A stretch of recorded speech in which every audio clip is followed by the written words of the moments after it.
graça de Jesus, o favor de Jesus esteja com a sua vida hoje e para todo sempre.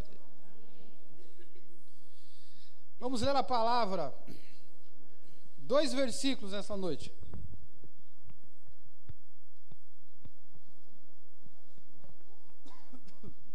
Livro de Gálatas, capítulo 6, verso 7. E livro do Apocalipse. Diga Apocalipse. Não, tem que falar de Apocalipse. Apocalipse. Apocalipse é uma coisa meio pesada, né?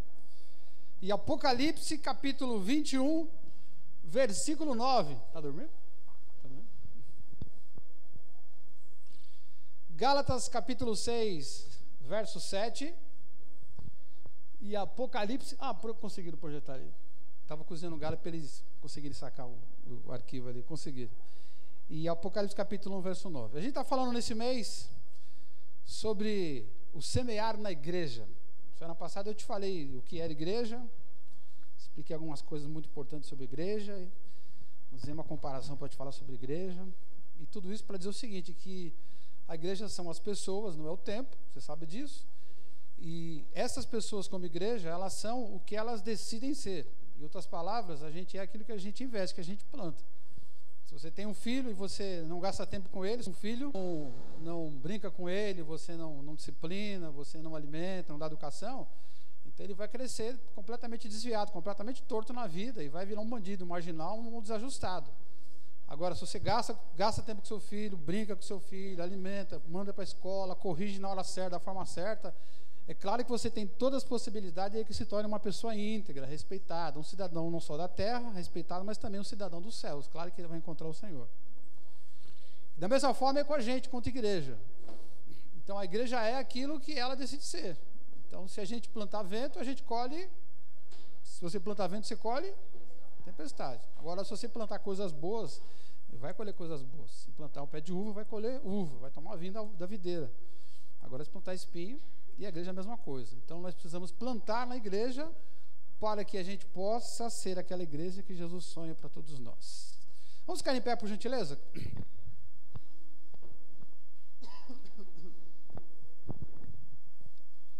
Gálatas capítulo 6, verso 7. Não vos enganeis, de Deus não se zomba, pois aquilo que o homem semear, isso também ceifará. Apocalipse capítulo 21, verso 9.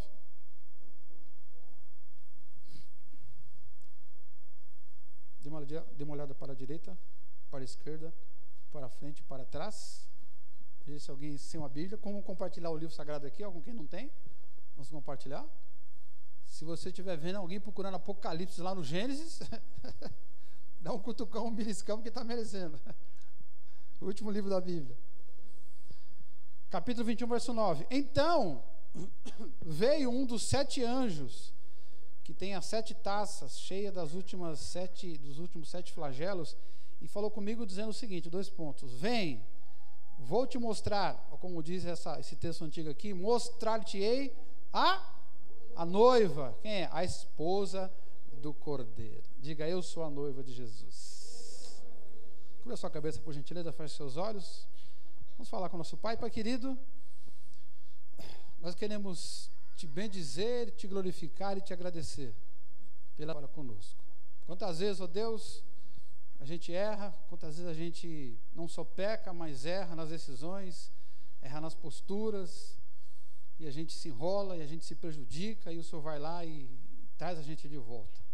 Isso é uma misericórdia, é uma graça extraordinária que não tem preço. Como é bom poder andar contigo, Deus, mesmo sendo pecadores imperfeitos. Como é bom saber que o Senhor, como nosso Pai, está o tempo todo nos redirecionando na nossa caminhada. Louvado seja o teu nome. E nessa noite, nós te imploramos que o Senhor use a tua palavra, para que de alguma maneira o teu Espírito, pela palavra, possa nos ajudar a retomarmos esse caminho, a acertarmos esse caminho. E como coletividade, como igreja, possamos ser aquilo que o Senhor sonhou para nós. A nossa oração, em nome de Jesus. Amém. Vamos sentar um pouquinho, por gentileza? Eu vou recapitular, é outro slide, o próximo slide aí. Algumas figuras bíblicas que eu citei a semana passada, figuras que a própria Bíblia traz para dizer, ó, olhem para essas imagens. A Bíblia diz, olhem para essas coisas que eu vou mostrar para vocês. São símbolos, são elementos representativos de uma verdade. E a Bíblia mostra essas imagens para a gente entender o que é uma igreja. Então, eu te falei semana passada de que a igreja é escudo e baluarte da... Alguém sabe o resto do versículo? A igreja é escudo e baluarte da... Não, da fé não. Escudo e baluarte da... Não é possível. A igreja é escudo e baluarte da... Jonatas, pentecostal, desde criancinha, tem que saber esse versículo. Alguém falou o quê? Alguém falou? Quem falou? Quem falou? Quem falou? Isso é vindo do que mesmo? Da verdade, muito bem. A igreja é o protetor, é o guarda-costas, é o escudo, é o que protege a verdade. A Bíblia diz que a igreja também é uma grande lanterna, um grande castiçal, ou na linguagem antiga, um grande candeeiro.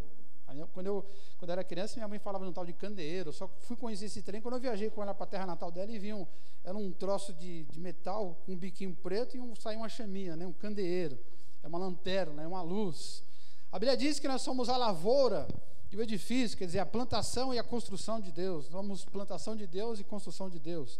E aí Pedro chega a dizer que nós somos pedra. Cada um de nós é uma pedra. E Deus pega todas as pedras e constrói um grande edifício. A Bíblia diz que nós somos a lavoura, quer dizer, uma agricultura, uma plantação tem várias árvores. Então cada um de nós é uma dessas árvores, uma dessas plantas. Nós somos o rebanho de Deus. Lembra quando Jesus falou de que ele tinha muitas ovelhas que ainda não eram desse rebanho? Então um dia você estava desgarrado, ovelha sem vergonha. Você estava perdido, você estava longe. Aí Jesus foi lá e pegou você pela orelha, trouxe você de volta. Estava correndo atrás de outros passos estranhos, ele te buscou. A Bíblia diz que nós somos o povo de Deus. Está projetando aí? Não. Eu acho que tem um slide que daí. Vira a página para mim aí. Vira a página. Mais um. Tem um slide. Mais uma. Vai virando aí. Tem lá. Beleza, né? Tá bom. Está recapitulando então. Escudo, o baluarte da verdade. Alô, Thalita, câmbio. Está no túnel? Não, beleza? Candeeiro, lavoura, edifício, o que mais? Rebanho, povo, muito bem, eu parei aí. E somos também a família de Deus. Ela projetou ou não? Muito bem.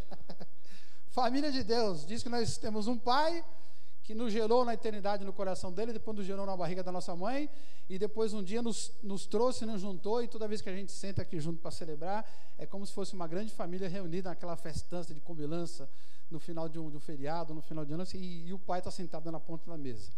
E a semana passada, eu trouxe a imagem do corpo. Do corpo. Saiu. Obrigado.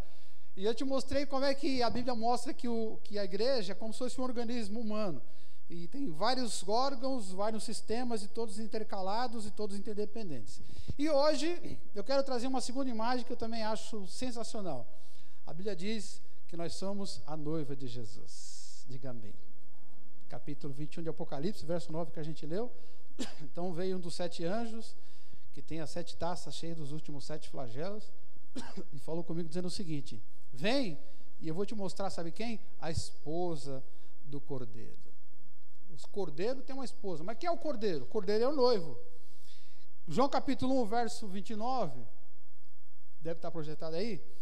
Então no dia seguinte viu João Batista Jesus, que vinha para ele, e disse o seguinte: olha o que o João falou quando viu Jesus: eis aí o Cordeiro de Deus que tira o pecado do mundo. Diga glória a Jesus.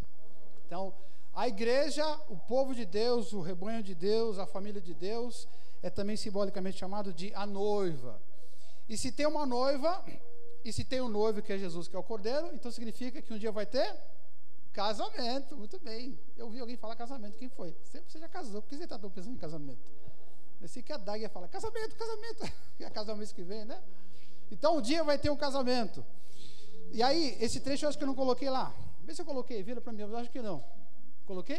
Coloquei o casamento. Que ótimo, né? Porquanto, olha que texto interessante. O Senhor mesmo, dada a sua palavra, a palavra da sua ordem, e ouvida a voz do arcanjo e ressoada a trombeta de Deus, no final dos tempos, diz que o Senhor mesmo, o Senhor Jesus, descerá dos céus, e os mortos em Cristo, então, ressuscitarão primeiro. E depois que Jesus volta, os mortos ressuscitam, aqueles que creem em Jesus, e depois diz o verso 17, aqueles que estiverem vivos naquele dia, ou seja, nós que ficarmos, seremos então arrebatados, levantados, juntamente com eles, né? Então é um baita do encontro. Jesus, os anjos ao redor, os mortos ressuscitando, aqueles que morreram em Cristo, e aqueles que estiverem vivos, crendo em Cristo, vivos em Cristo, serão então levados e arrebatados e transformados. Entre as nuvens, e aí o que vai acontecer? Um grande encontro nos ares, e assim estaremos para sempre junto com o Senhor. A Bíblia chama isso daqui das bodas do Cordeiro, ou o casamento do Cordeiro. Então, nós somos a noiva, Jesus, ele é o noivo, e um dia vai acontecer esse grande casamento. Estamos nos preparando para aquele dia. Quem está preparado para aquele dia? Dia do casamento com Jesus? Diga amém. Sentiu firmeza? Você vai casar de novo, não vai? Vai casar de novo? Vai casar? Vai casar? Aí um dia você pergunta assim para o seu noivo: você quer mesmo casar comigo? Se você está certo que você quer casar comigo, você para ele, diga amém. E ele fala assim para você: amém. Aí você casa com ele? De jeito maneiro. Ele tem que falar o quê? Amém, amém, amém. Ele vai dizer com certeza. Então, quem vai estar com Jesus no dia do casamento, diga amém. Agora, acho que agora ele acreditou agora lá em cima. Tudo bem. Então, a igreja é a noiva de Cristo. Venha e eu vou te mostrar a noiva do Cordeiro. E aí, o que eu vou fazer hoje? Eu peguei, claro que não todas, mas eu tentei pensar nas três principais coisas que eu vejo numa noiva, para tentar entender o que a Bíblia quer dizer quando diz que nós somos a noiva. Então, senhoras que já casaram, quando você se casou, as três principais coisas que você via no seu tempo de noivado, qual era? Na sua vida. E você que vai casar agora, como a Dagmar, qual é as três coisas mais fortes que você vê na sua vida hoje? Os homens casados, quando você estava perto do casamento, o que você via a sua mulher mais fazendo? A maneira com que ela mais intensamente vive? O que você via como marca principal nela? Então, eu separei aqui as três coisas que eu vi na minha noiva, pelo menos na minha, né, quando eu casei. A dona Sueli Araújo, tá aí não? Subiu, né? Subiu? Puxa, eu ia trazer uma foto dela para mostrar, esqueci, cara, não deu tempo de trazer a foto dela, né? Mas quais são as principais características de uma noiva? Apaixonada, louco para casar, como diziam os antigos, casadoira. Não lembra dessa, não? Casadoira. Louca para fazer a sua família, para ir para a lua de mel, para ir para a sua casa. Logo, o pai já desesperado, que ela vai embora, está fazendo hora extra, já perturbando, enchendo um saco. Vai embora, não aguento mais. E ela louca para casar também, e esperando. O que a gente mais vê nela? São três coisas que eu separei. Primeira delas, o que eu chamei de empenho. Diga, toda noiva é empenhada, diga comigo. Toda noiva é empenhada. Tanto quanto eu estou falando aqui, toda noiva é empenhada. Toda noiva é empenhada. Tá a fim de fazer aquele negócio, ela vai para as cabeças mesmo. Livro de Tito, capítulo 2, verso 14. Falando da igreja, a Bíblia diz o seguinte: que Jesus a si mesmo se deu por quem? Por nós, pela igreja.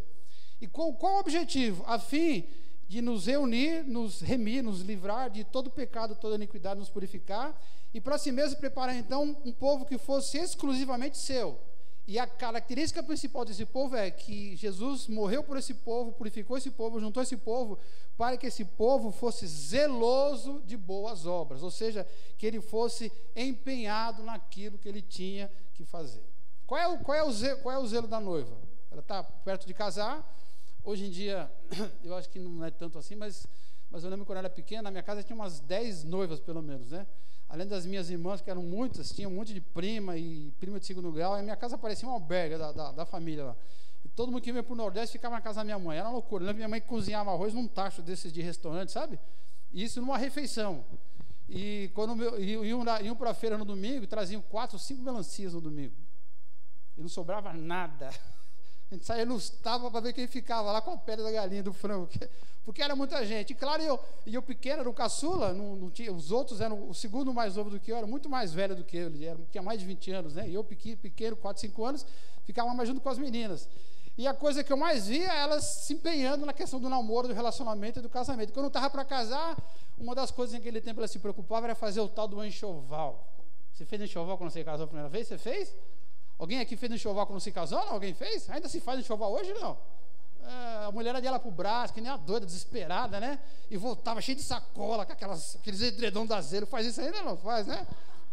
Noiva empenhada. E aí fala para mim, quando ela vai lá no braço comprar aqueles edredom, ela vai assim, que droga, tem que comprar roupa, comprar edredom. É assim que ela vai? Não. Ela vai assim, ó, desesperada, que nem um radar, filmando tudo, observando, anotando, pechinchando, e sai de lá e o dinheiro multiplica, ela está empenhada naquilo. E aí quando ela finalmente aluga ou compra lá sua casa, onde ela vai morar depois de casada, e aí, não sei também se faz isso hoje ainda, mas às vezes junta as amigas e faz um chá disso, um chá daquilo, que eu não sei como é que chama, porque eu preciso daquilo, e louça, e não sei o quê, e aí vem a tal da decoração, e cortina, e ela, você já viu alguma noiva comprar cortina para a casa dela, assim, que droga, vou comprar cortina para minha casa hoje, você já viu ou não? Eu tenho que mesmo comprar cortina? Lógico que não, ela vai empenhada, vai animada, né? Hoje em dia, antigamente os homens eram que mais iam atrás dos móveis, hoje até os móveis, elas que decidem, a gente não manda mais nada hoje. Eu queria tanto que a minha casa tivesse um sofá. Não.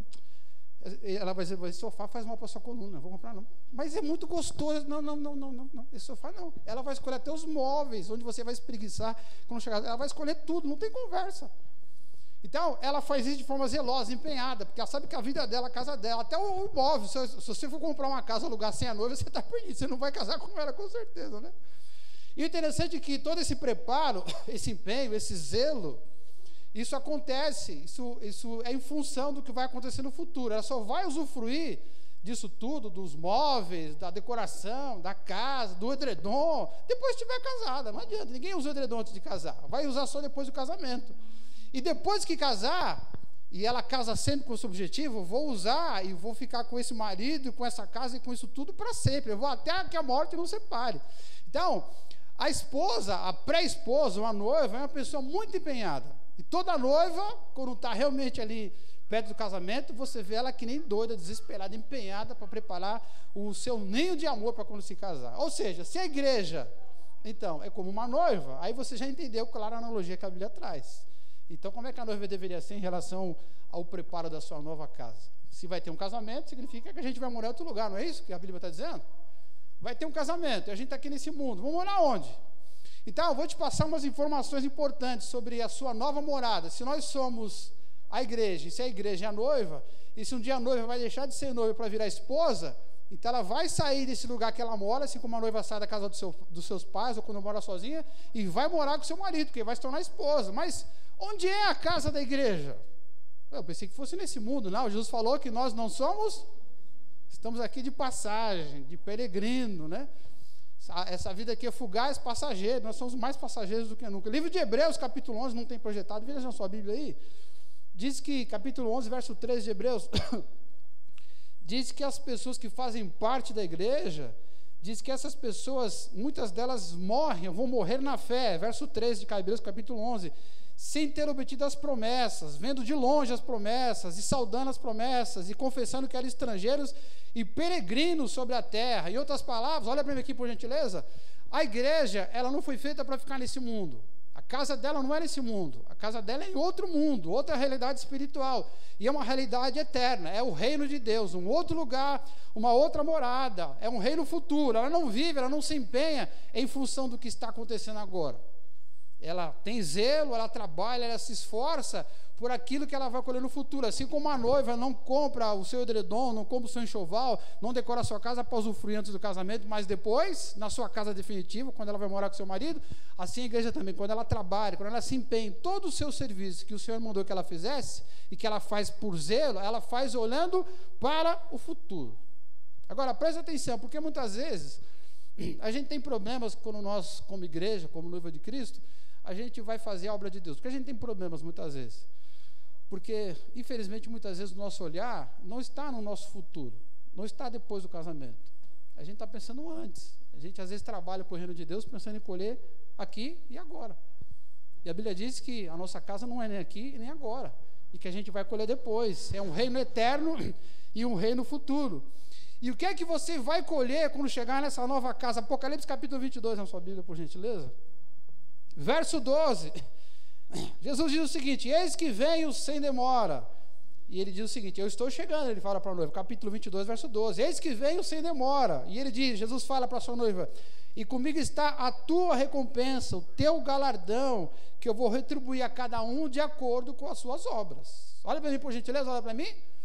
Quando chegar naquele dia, depois do casamento da igreja, quando você estiver lá junto com todo mundo, cada um de nós, então, vai finalmente usufruir daquilo que Deus preparou para si. E aquilo que a gente vai usufruir depende da maneira que a gente trabalha agora, é o famoso galardão. Está entendendo, sim ou não? Então, você não trabalha para Jesus, não trabalha para o reino, não trabalha na igreja para colher aqui. E as pessoas que trabalham na igreja, pensando em colher no presente e aqui e para si agora, se lascam. Porque perde o ânimo, perde a determinação, cai no vazio, ficam desanimadas. Por quê? Porque elas querem receber agora. E a Bíblia diz que você não vai receber aqui, porque aqui não é a tua casa é lá. É depois que você foi embora. E lá sim, como Jesus falou, você vai colher 100 vezes mais aquilo que você gastou aqui nesse mundo. Sem falar naquele período curtíssimo, né, de 1000 anos que a Bíblia fala, que antes da gente ir definitivamente para a Nova Jerusalém, que é a nossa casa final, vai passar 1000 anos sobre a terra, ajudando Jesus a governar a terra, e depois sim vai para a Nova Jerusalém, as ruas de ouro, a árvore da vida e tudo mais. Olha que coisa sensacional. Por que então eu devo me empenhar no preparo da nova casa? 1 João capítulo 2, verso 17 diz o seguinte: ora, o mundo passa, bem como o seu desejo ardente, mas aquele que faz a vontade de Deus, esse permanece para sempre. Ou seja, aquele que faz a vontade de Deus, aquele que se prepara para as bodas do Cordeiro, esse sujeito vai ter a sua recompensa por toda a eternidade. Por que você tem que ser zeloso pela obra? Porque quando você chegar lá, você vai colher a recompensa.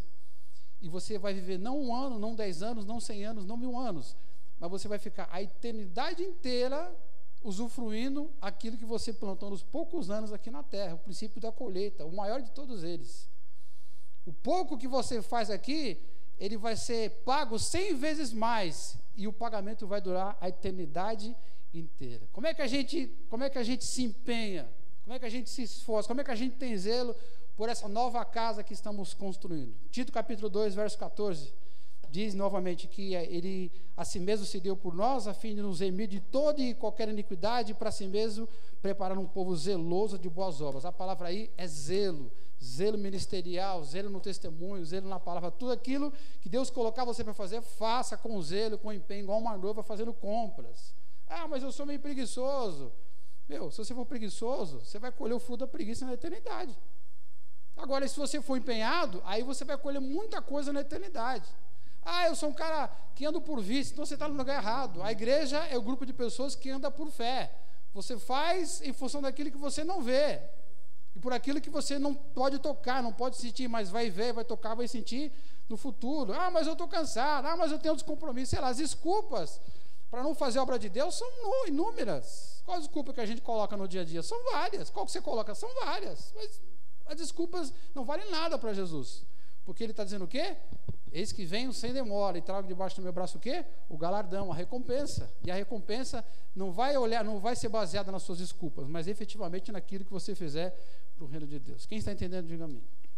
A igreja é a noiva de Cristo. Então, veio dos 7 anjos e diz para mim o seguinte: venha e vou te mostrar a esposa do Cordeiro. O Cordeiro a si mesmo se deu para preparar um povo, para si só, para ele mesmo, zeloso de boas obras. A igreja, ela é entusiasmada no que ela faz, a igreja é cheia de carisma, cheia de zelo, cheia de empenho no que ela faz, ela tem que se empenhar em fazer pelo menos 2 coisas.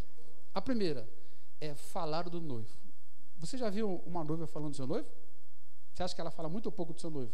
A mulher que tem 2 meses de casar, quando ela encosta do lado da amiga de infância que veio só para o casamento dela, ela vai passar um pouco de tempo falando o quê? Sobre quem? Sobre quem? Sobre o noivo.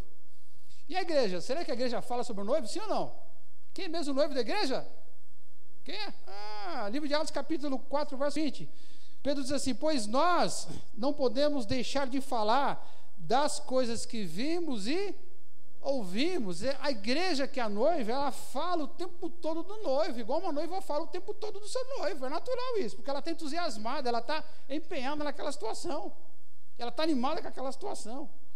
Agora, se o nosso testemunho ele está fraco, se o nosso testemunho não contamina as outras pessoas, por que será que o nosso testemunho não contamina outras pessoas? Será que tem alguma coisa errada com a nossa vida? Ou será que tem uma coisa errada com a pessoa do Senhor Jesus Cristo? Às vezes as pessoas ficam animadas com a sua fé porque elas pedem algumas coisas para Deus, e aí Deus às vezes fala para elas não. E aí a pessoa fica triste, fica desanimada. Mas Deus, por que você falou não? E aí, só que, se pensar direito, muitas vezes o que a gente pede, Deus diz não, é porque a gente pediu mal, a gente pediu para gastar na nossa própria vaidade, ou até em coisas ruins, coisas que não vai fazer bem para a gente. Só que a gente fica focado naquilo aquilo que Deus não nos deu, e a gente esquece daquilo que Deus está dando ali todos os dias. Você tem que estar entusiasmado com o que Deus está te dando todos os dias. E o que é que Deus está te dando todos os dias? Ele te dá muito livramento, te dá suprimento. Ontem, por exemplo, tinha muitas pessoas vivas no mundo junto com você, e hoje muitas dessas pessoas estão mortas. Está lá no Bom Sucesso. E por que você não morreu? Porque a graça do Senhor se renovou sobre a sua vida mais uma vez. As pessoas ficam tristes com a fé e acabam não falando do Senhor Jesus para as outras pessoas, porque se sentem muitas vezes desanimadas. Por quê? Porque eu estou sofrendo muito. Nem tudo é pecado, né? Às vezes o outro peca e a gente sofre por causa do outro. Eu estou desanimado, eu estou sofrendo muito, Deus permitiu que eu sofresse, né? Mas, a Bíblia promete que vai chegar um dia, quando chegar na festa, nas bodas, diz que toda dor e toda lágrima será enxugada, será tirada. E mesmo quando você estiver em vida, tem um certo limite que Deus colocou sobre a sua vida, e que o diabo não pode tocar além daquele limite. Por isso diz o Salmo 34, como é que fala mesmo? Muitos são os sofrimentos do justo, mas de todos eles o Senhor o livra. Quer dizer, mesmo aqui nessa vida, mesmo antes de chegar na hora em que eu vou ser completamente confortado de todas as minhas dores, Deus está me livrando todos os dias. A noiva é alguém que está extremamente entusiasmada, apaixonada, envolvida com seu noivo. E na hora que ela está em casa, na casa dos seus pais, e olha para o relógio e fala, puxa vida, faltam só meia hora para eu me encontrar com meu noivo, né? Como é que fica o coração dela? Está apaixonada, está envolvida, está alegre, e ela vai se encontrar com o seu noivo. Então como é que ela fica na hora do encontro com o noivo? Ela vai se encontrar com aquele que não é mais seu namorado, é seu noivo. Ela fica assim, que droga, tem que encontrar com ele de novo. É assim que a noiva fica ou não? Como é que ela fica? Não vai se encontrar com o seu noivo. Ela fica animada, fica empolgada, porque ela está apaixonada, está entusiasmada com aquilo. E aí, quando é que a igreja como noiva se encontra com o seu noivo? A gente sabe que ainda não é, os encontros casuais não é o casamento. Como é que ela se encontra com o seu noivo? Quando é que nós como igreja encontramos com o noivo? Quando a gente tira um tempo para estar sozinho com ele, na sua intimidade ali, na sua conversa com Deus. Um dos salmos diz assim, tu me farás ver os caminhos da vida, e na tua presença a plenitude de alegria. E às vezes eu tenho a impressão que as pessoas perderam aquela alegria, aquela paixão de estar gastando tempo com Deus, na oração, na palavra. Aí de novo vem as prioridades. Eu estou cansado, como é que eu vou ler a Bíblia? Eu estou cansado, eu estou desanimado, ou eu quero ver televisão, ou eu quero dormir, eu não sei o que lá. Às vezes é uma ignorância espiritual. Jesus falou, eu sou o caminho, eu sou a verdade e a vida. Quer dizer, se eu me relacionar com Ele, além de eu saber a verdade, além de eu saber o caminho, eu vou ter vida espiritual. Então, não é por obrigação que a gente se apaixona por Deus, que a gente demonstra a paixão por Deus, mas é por pura gratidão. Veja na sua Bíblia o Salmo 122, que diz o seguinte, alegrei-me, como disseram, vamos à casa do Senhor. Você sabe disso, que Deus já não tem uma casa, um templo, né, físico. Sabe que a igreja são as pessoas. Então, não tem mais um templo lá em Jerusalém para as pessoas falarem, agora a gente vai lá para Jerusalém. Não, isso é bobagem. E não tem aquela coisa, agora eu vou para a igreja. Não, você não vai para a igreja. Você vai se reunir com a igreja, porque você faz parte da igreja. Mas o princípio aqui ainda vale. Quando chega aquele momento da gente se reunir como igreja, como é a sua expectativa, sei lá, domingo à tarde? Domingo à tarde. Que droga, eu tenho que ir para a igreja, assim que você sente domingo à tarde? É assim que a noiva se sente quando ela está perto de se encontrar com o seu noivo? Que droga, eu tenho que me encontrar com ele? Será que é assim? Não. A noiva é aquela pessoa que está empolgada, que está apaixonada, e ela quer se reunir com aquele sujeito de qualquer maneira, e tem uma alegria ali implícita muito forte dentro do seu coração, não consegue, é um suspiro atrás do outro. E olha, eu não vou nem falar aqui sobre a gente já estudou isso aqui outras vezes, sobre os benefícios imediatos da gente estar junto, aquele texto lá famoso, quando diz da presença de Deus, quando os irmãos estão juntos, né, como o óleo derramado na cabeça do sacerdote, ali representa o poder do Espírito que transforma, que cura. Diz que é como o sereno que desce da montanha e rega a terra, né, quando os irmãos estão juntos, quer dizer, Deus ali supra a necessidade. Eu vou nem entrar nesse mérito agora, mas eu vou entrar no mérito de simplesmente você estar diante de alguém a quem você está, por quem você está apaixonado ou apaixonado. Quando a igreja se reúne, procura entender isso, é como se fosse uma amostra grátis daquilo que ela vai fazer por toda a eternidade. O que você vai fazer a eternidade inteira? Você vai passar a vida inteira junto com Jesus. Hoje você passa com Ele espiritualmente, mas depois do casamento você vai passar com ele física e espiritualmente. Então, quando a igreja se reúne, é uma espécie de grande ensaio, uma espécie de um grande treinamento. Para aquele dia, quando a gente estiver com ele, a gente já está meio que acostumado com isso. E é claro que você não pode fazer isso por obrigação. Tem que fazer isso porque você está apaixonado, porque você está fervendo por causa de Jesus. A igreja é a noiva de Cristo. E quais são as características? Essa noiva é empenhada, essa noiva é apaixonada, essa noiva é, acima de tudo, bela. A noiva sempre é alguém dotada de beleza. Ah, mas eu conheci uma noiva que era muito feia. Você já conheceu uma noiva muito feia, não? Cara, mas quantos casamentos você já fez? Sinceramente, eu perdi a conta. Perdi a conta. E pelo menos aqui no Pimentas eu perdi as contas, né? Fora do Pimentas eu lembro de uns 4 ou 5 que eu fiz. Agora aqui eu perdi. Todo mundo que eu olho assim, eu te casei, eu te casei, eu te casei, eu te casei, eu te recasei, eu casei você de novo. Agora eu casei 3 vezes. Aí tinha a noiva bonita pra caramba, e tinha a noiva. Eu olhava assim e falava: ô Jesus, como o amor é bom, né? O amor é bom, né? O noivo apaixonado e ela sorridente, feia, mas sorridente. Mas eu olhava assim: puxa vida, mas não é que ela está bonita hoje? Ué, mas ela não é feia? É, cara, mas no dia do casamento parece que uma mágica, né? Parece que. Vamos ver o livro de Efésios, capítulo 5, que fala da beleza da igreja. Cristo, diz em Efésios capítulo 5, verso 25, Cristo amou a igreja e a si mesmo se entregou por ela.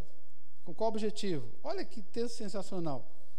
Para a apresentar a si mesmo gloriosa, quer dizer, bela, magnífica. Toda noiva